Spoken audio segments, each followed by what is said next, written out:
Welcome, ladies and gents. Of course, Trump inauguration happened yesterday, his second inauguration, and then a slew of executive orders went out. Some of these will be affecting things moving forwards massively. One of them that I wanted to highlight, which you've read from the title of this video, is that Trump made it law, recognized under law, that there are only two genders. And I thought we would take a look at this because this will be very, very interesting for the ramifications with respect to the movie industry and everything that they try to promote, right? There is a lot of this stuff which seeps through, of course, into media. And so a lot of people will question why I'm doing videos like this. Well, one, I want to. And, you know, a creator making videos that they enjoy making is the best thing, quite frankly, rather than someone forced to do videos on stuff which doesn't interest them. But there is a crossover. And it is really, really important. There is a crossover to the movie industry at large. You know, politics will, of course, have a trickle-down effect into everything. And this is a pretty major thing. This is a pretty massive thing that's happening. And remember, as well, Trump has got, like, Sylvester Stallone as special envoy to Hollywood. All these really bizarre things that have happened. Quite good things as well, but some bizarre stuff for sure. So I thought we'd take a look at this because where this sits and how this will permeate through culture, I think will be quite interesting. It'll be really, really interesting. So we're here. We're basically day one of this stuff happening. It's worth covering. Hit subscribe if you're new here. You enjoy videos like this. And do hit subscribe if you're a returning viewer as well. Let's get those numbers up and let's tell YouTube that this channel is worth recommending. So this is the executive order. Defending women from gender ideology, extremism, and restoring biological truth to the federal government. It's a powerful statement straight away. So let's take a look, right? Let's see what it is. By the authority vested in me as President by the Constitution and the laws of the United States of America, including Section 7301 of Title V, United States Code, it is hereby ordered, and here it is, Section 1, Purpose. Across the country, ideologues who deny the biological reality of sex have increasingly used legal and other socially coercive means to permit men to self-identify as women and gain access to intimate single-sex spaces and activities designed for women. From women's domestic abuse shelters, that's genuinely gross. Like, yeah, that is genuinely gross. To women's workplace showers. Oh yeah, again, pretty gross. This is wrong. Efforts to eradicate the biological reality of sex fundamentally attack women by depriving them of their dignity, safety, and well-being. The erasure of sex in language and policy has a corrosive impact not just on women, but on the validity of the entire American system. Basing federal policy on truth is critical to scientific inquiry. That's unequivocally true. Public safety, morale, and trust in government itself. Yeah, I mean, if you're government, like in the UK, we've got clown show politicians. None of them have critical thinking skills. You know, some of them are like, yes, women can absolutely have penises. And you're like, what? One of them even thought that you could grow a cervix or something like this. I mean, this is clown show stuff. If your politicians, if your government are so incredibly retarded that they believe this stuff and can't discern the difference between an ideology and scientific fact and state the difference between the both, then how could you trust them to do anything? Now, of course, the argument could be had that these people do this on purpose, which inevitably they do. They do know the difference, but they do it on purpose because they are evil. Anyway, let's continue. This unhealthy road is paved by an ongoing and purposeful attack against the ordinary and long-standing use and understanding of biological and scientific terms, replacing the immutable biological reality of sex with an internal, fluid, and subjective sense of self unmoored from biological facts. That's really well put. Invalidating the true and biological category of women improperly transforms laws and policies designed to protect sex-based opportunities into laws and policies that undermine them, replacing long-standing, cherished legal rights and values with an identity-based, inchoate social concept.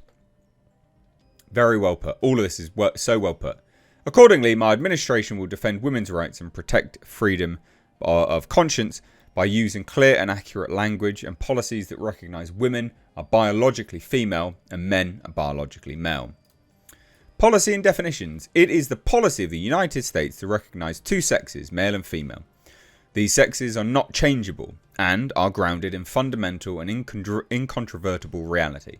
This is just fact and science. Under my direction, the executive branch will enforce all sex protective laws to promote this reality, and the following definitions shall govern all executive interpretation and application of federal law and administration policy. Now, it is also important to note that this, as a policy, will also protect those that are genuinely, and I say, genuinely trans, right? Because there are people that genuinely believe that they are a certain thing. And, they go through certain hardship. There's rigorous testing that they go through. They live a certain way for a certain period of time, blah, blah, blah, blah, blah, blah, blah.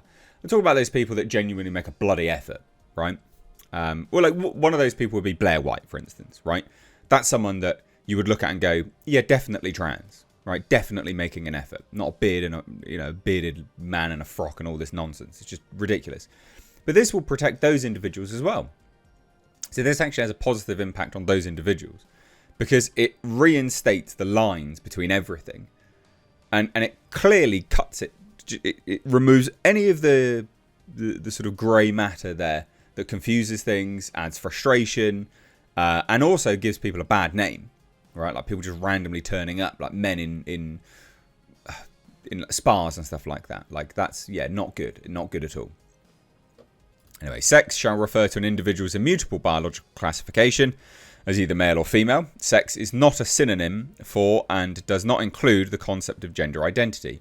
This is very, very well put.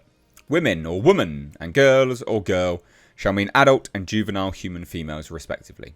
Men or man and boy shall mean adult and juvenile human males respectively.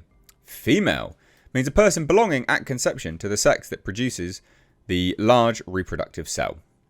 Male means a person belonging at conception to the sex that produces the small reproductive cell.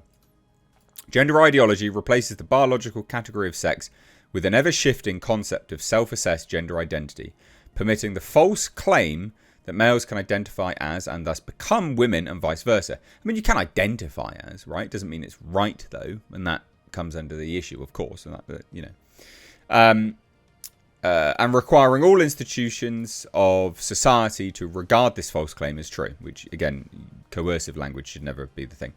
Gender ideology includes the idea that there is a vast spectrum of genders that are disconnected from one's sex. Gender ideology is internally inconsistent in that it diminishes sex. It also plays on stereotypes. Like, it's actually quite repressive in terms of stereotypes. Like, oh, you're a girl and you like boyish things. Best chop your tits off then. It's like, what? You could just be a tomboy. Like, why do we have these regressive stereotypes? It's just nonsense.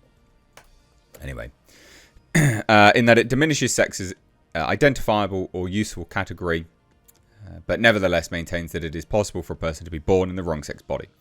Gender identity reflects a fully internal and subjective sense of self, disconnected from biological reality and sex, and existing on an infinite continuum that does not provide a meaningful basis for identification and cannot be recognised as a replacement for sex. Recognising women are biologically distinct from men, within 30 days of the date of this order, the Secretary of Health and Human Services shall provide to the US government, external partners, and the public clear guidance expanding on the sex-based definition set forth in this order. I think this is brilliant. This is really well done. Each agency and all federal employees shall enforce laws governing sex-based rights, protections, opportunities, and accommodations to protect men and women as biologically distinct sexes.